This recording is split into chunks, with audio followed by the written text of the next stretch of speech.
அனைவருக்கும் வணக்கம். Welcome to my channel. எல்லோரும் எப்படி இருக்கீங்க ஃப்ரெண்ட்ஸ்? நல்லா இருக்கீங்களா? இந்த வீடியோவில் ரொம்ப ஈஸியான ஒரு சைட் டிஷ் ரெசிபி எப்படி செய்கிறதுன்னு சொல்லி பார்க்கலாம். ரொம்பவே ஹெல்த்தியும் கூட. நம்மளோட இந்த சேனல் நீங்கள் இப்போ தான் ஃபஸ்ட் டைம் பார்க்குறீங்கன்னா மறக்காமல் சப்ஸ்கிரைப் பண்ணிக்கோங்க. அதோட பக்கத்தில் இருக்க பெல் பட்டனை ப்ரெஸ் பண்ணிக்கோங்க. இதனால் நம்ம எப்போ வீடியோஸ் புதுசாக அப்லோட் பண்ணாலும் உடனே உங்களுக்கு ஒரு நோட்டிஃபிகேஷன் வந்துடும். நம்மளோட எல்லா வீடியோஸும் நீங்கள் மிஸ் பண்ணாமல் பார்க்கலாம். வெறும் 2 நிமிஷத்தில் இந்த சைட் டிஷ்ஷை நம்ம செய்ய போகிறோம். இதை நம்ம எப்படின்னு சொல்லி பார்க்கலாம். கத்திரிக்காய், உருளைக்கிழங்கு உங்களுக்கு தேவையான அளவுக்கு எடுத்துக்கோங்க. நல்லா சுத்தமாக கழுவிக்கோங்க. இந்த மாதிரி இந்த காம்புக்கு கீழெல்லாம் நல்லா பிரித்து பார்த்துக்கோங்க. ஏன்னா ஒரு கத்திரிக்காயில் வந்து பூச்சி வச்சுருக்கோம். சின்ன ஹோல்ஸ் மாதிரி இருந்தால் அதை நம்ம சேர்க்க வேண்டாம். நல்ல ஃப்ரெஷ்ஷாக இருக்க கத்திரிக்காயும் உருளைக்கிழங்கையும் நல்லா 2-3 தடவை சுத்தமாக தண்ணி ஊற்றி நல்லா கழுவிட்டு எடுத்துக்கோங்க. அதுக்கப்புறம் சாதம் வந்து நான் இந்த மாதிரி ஏற்கனவே அடுப்பில் வச்சுருந்தேன். அதில் இந்த மாதிரி சேர்த்துடலாம் கத்திரிக்காயும் உருளைக்கிழங்கையும். அதனால தான் நம்ம உருளைக்கிழங்கையும் கத்திரிக்காயும் நல்ல 2-3 தடவை சுத்தமாக கழுவிட்டு அதுக்கப்புறம் சேர்க்கணும். உருளைக்கிழங்குல மண் தூசியெல்லாம் இல்லாமல் நல்லா கழுவிக்கோங்க. இந்த மாதிரி சாதத்தோடவே சேர்த்து நம்ம வேக வச்சிடலாம். இதனால் நமக்கு அந்த சாதத்தை கஞ்சி தண்ணியிலேருந்து வேகும்போது நல்லா நமக்கு உருளைக்கிழங்கும் கத்திரிக்காயோட ஹெல்த்தும் கிடைக்கும். சாதத்தோட நமக்கு சேர்ந்து வேகும்போது அதோட நம்ம இதுக்காக தனியாக நம்ம டைம் எடுக்கலை. சாதம் வேகும்போது அதோட நம்ம இதை வேக வச்சுக்கிறோம், அவ்வளோதான். அதனால தான் இதுக்கு நம்ம டைம் தனியாக செலவு பண்ண தேவையில்லை. அப்படியே நம்ம சாதத்தோடு சேர்த்து இதை வேக வச்சு எடுத்துகிட்டு உடனே இந்த சைட் டிஷ்ஷை 2 நிமிஷத்தில் ரெடி பண்ணிடலாம். இப்போ இது வேகட்டும். இப்போ சாதம் நல்லா வெந்துருச்சு. கத்திரிக்காய் உருளைக்கிழங்கும் நல்லா வெந்திருக்கும். ஏன்னா நம்ம சாதம் ஆரம்பிக்கும் போதே அதில் சேர்த்துருந்தோம்.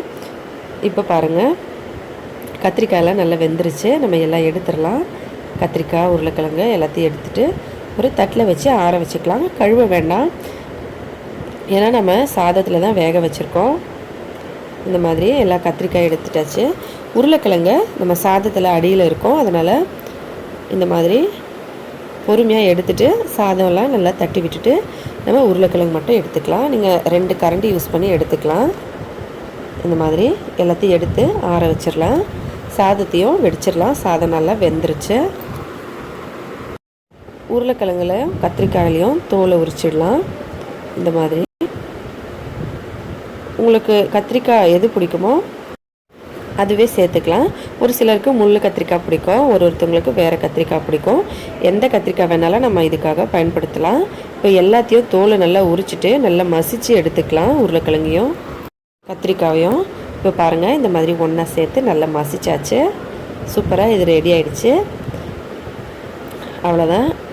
இப்போ நம்ம ஒரு கடாயில் கொஞ்சமாக எண்ணெய் ஊற்றிக்கலாம். எண்ணெய் ஊற்றிட்டு எண்ணெய் நல்லா சூடான பிறகு நீங்கள் எப்போவும் தாளிப்பு வந்து எப்படி செய்வீங்க, கடுகு கருவேப்பிலை இந்த மாதிரி என்ன தாளிப்பு செய்வீங்களோ, சாம்பார்லாம் செஞ்சால் அந்த தாளிப்பை இதில் செய்யணும்.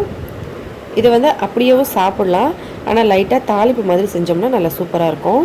இந்த மாதிரி கடுகு, சீரகம், கடலைப்பருப்பு, உளுந்தம்பருப்பு சேர்த்துருக்கேன். காரத்துக்கு பச்சை மிளகாய் சேர்த்திங்கன்னா நல்ல வாசனையாகவும் இன்னும் டேஸ்டியாகவும் இருக்கும். நான் வந்து இங்கே ஒரு காஞ்ச மிளகாவும் கொஞ்சம் கருவேப்பிலையும் சேர்க்குறேன். நல்லா வதக்கிடலாம். உங்களுக்கு எந்த மாதிரி தாளிப்பு பிடிக்குமோ நீங்கள் அந்த மாதிரி சேர்த்துக்கலாம். இந்த மாதிரி சேர்த்துட்டு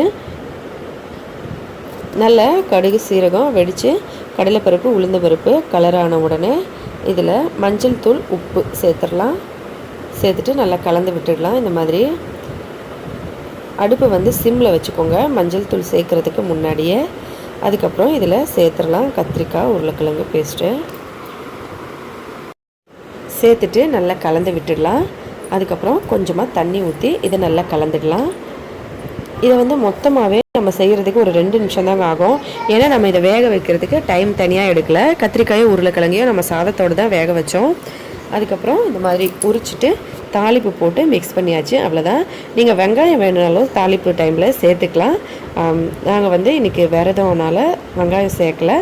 நீங்கள் வந்து வெங்காயம் சேர்ப்பீங்கன்னா சேர்த்துக்கலாம். அதோட பூண்டும் சேர்த்துக்கலாம் வாசனைக்காக. தாளிக்கும் போது தக்காளி சேர்த்தும் இதை அதுக்கப்புறமாவும் சேர்க்கலாம்.